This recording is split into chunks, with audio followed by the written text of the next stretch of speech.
What if I were to tell you that the greatest symbol of American democracy hides a secret message?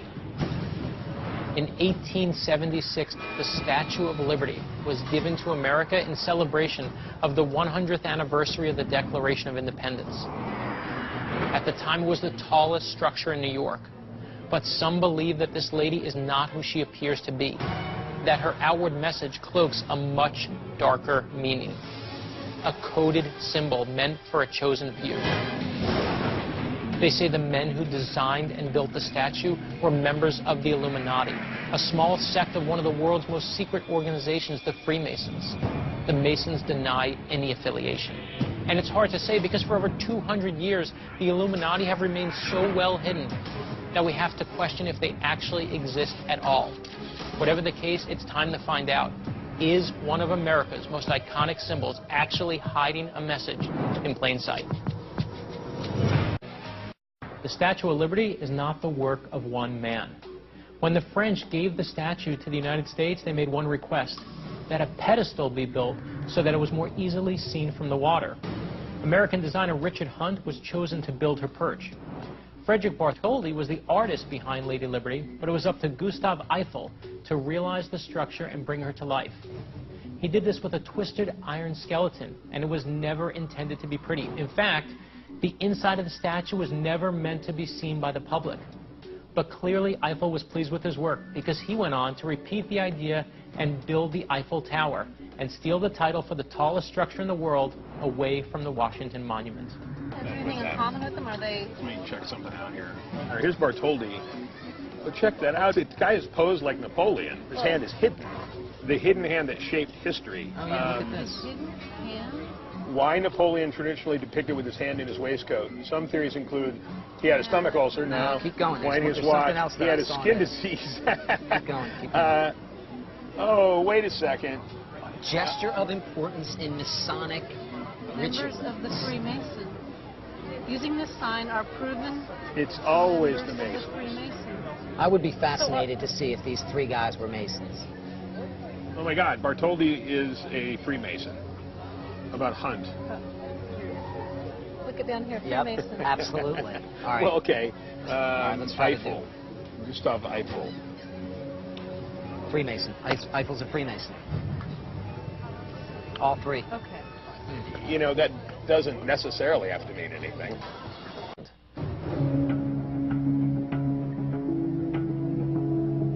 We've been researching the Statue of Liberty, and the most interesting thread we have now is that Bartholdi, Hunt, and Eiffel were all Freemasons. Is there anything to that? Oh, yeah, there's a lot to that.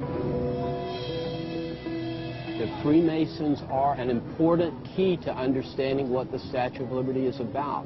In fact, there's a lot of Freemasonic symbolism in the statue.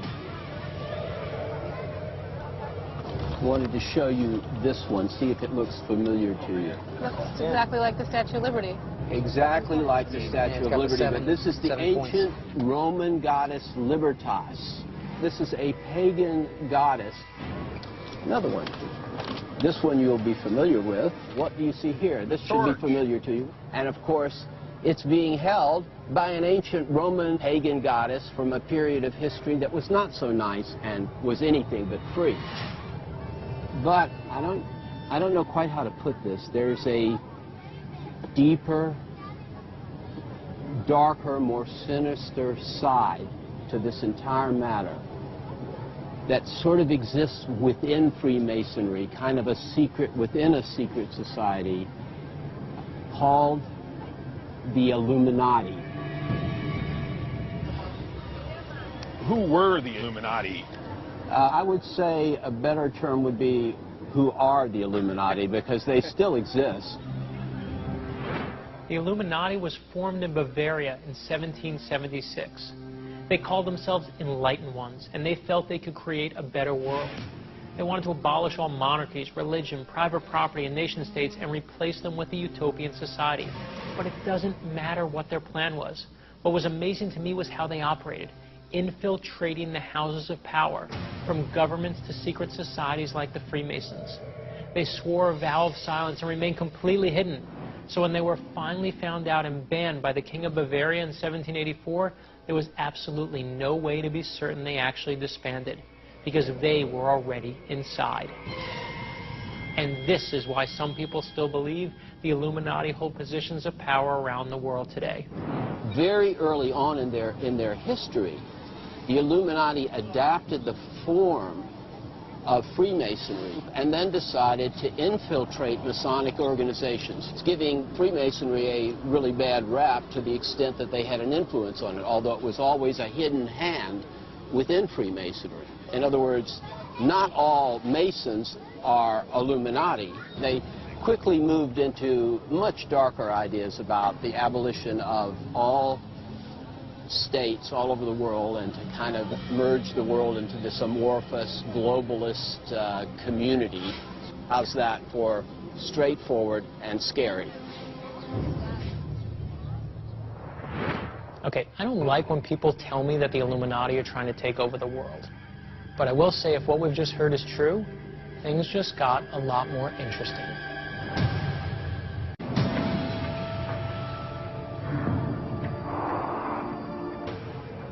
The Statue of Liberty is an Illuminati symbol, and when you find out what it means, you'll never look at it the same way.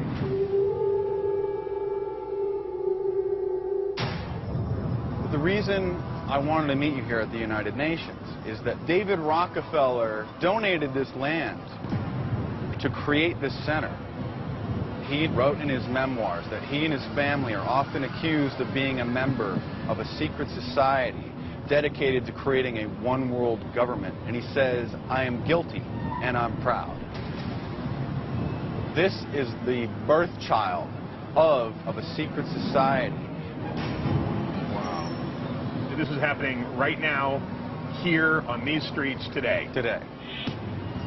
Can you tell us a little more about the symbolism in the Statue of Liberty? Absolutely. If you look at the radiant crown, she has these 7 horns sticking out of her head. That's symbolic of the sun, representing enlightenment. Isn't enlightenment a good thing? Enlightenment is a good thing to them. It doesn't represent America. It doesn't represent freedom.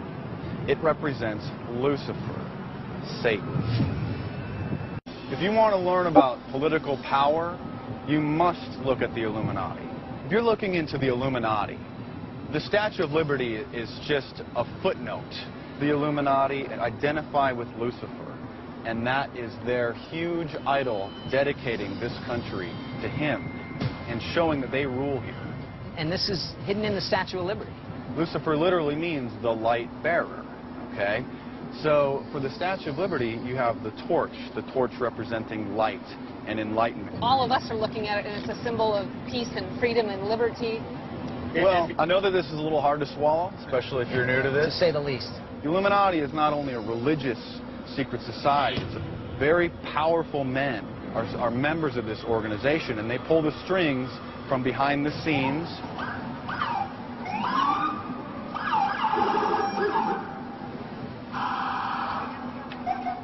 We should go find a place to sit down. Okay. Let's just see what some other people have to think, some other prominent historical figures. I'll go to the Library of Congress, and I'll show you George Washington's handwritten letter. George Washington. This was a letter written in 1798. It was not my intention to doubt the doctrines of the Illuminati, and the principles of Jacobinism had not spread to the United States. On the contrary, no one is more satisfied of that fact than I am. You doubted that they even continued to exist. George Washington says that they did. He said the doctrines continue to exist, and maybe some of the doctrines did. It doesn't say that the people continue to exist. How do you think the doctrines spread? Let's hear what President John F. Kennedy had to say about secret societies. The very word secrecy is repugnant in a free and open society.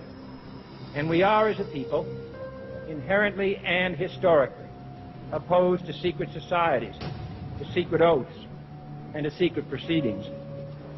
Has a president of the United States been a member of the Illuminati? George W. Bush is Illuminati. His father is Illuminati. His grandfather was Illuminati. All through the Skull and Bones Society, which is considered the American branch of the Illuminati. Are we supposed to take your word for this?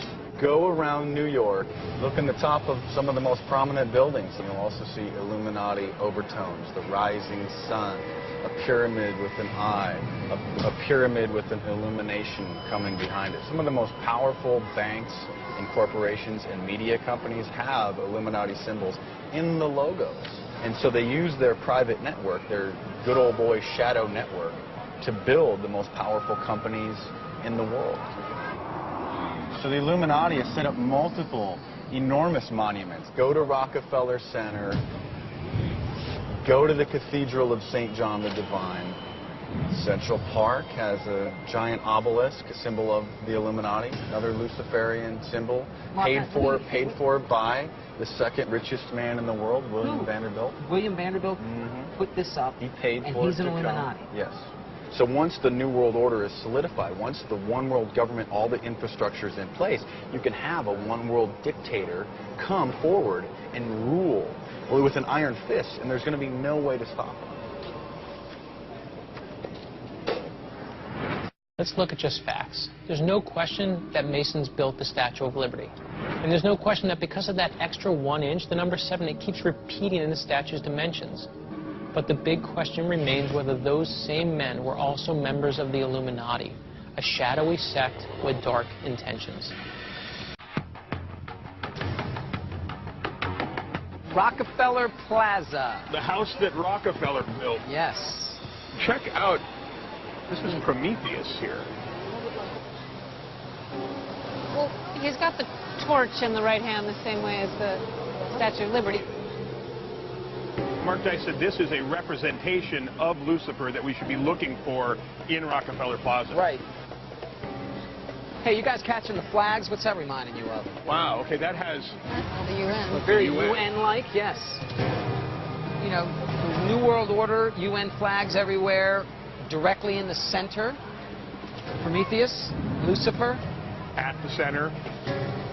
But what's And interesting, I think, is that, you know, Rockefeller, the one who allegedly admitted being in a secret society, right, and wanting a new world order, would have a place after him like this, with Prometheus right in the middle of it, the UN sort of flags around. I mean, it's sort of, in a sense, I think, going along with what Mark Dice was saying.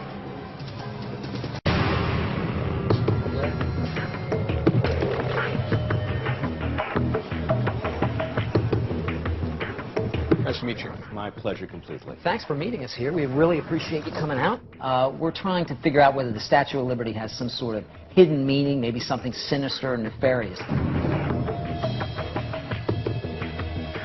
One of the most incredible things that we've heard so far is that the Statue of Liberty is actually Satan or the devil or Lucifer. The Statue of Liberty actually is a symbol of Lucifer.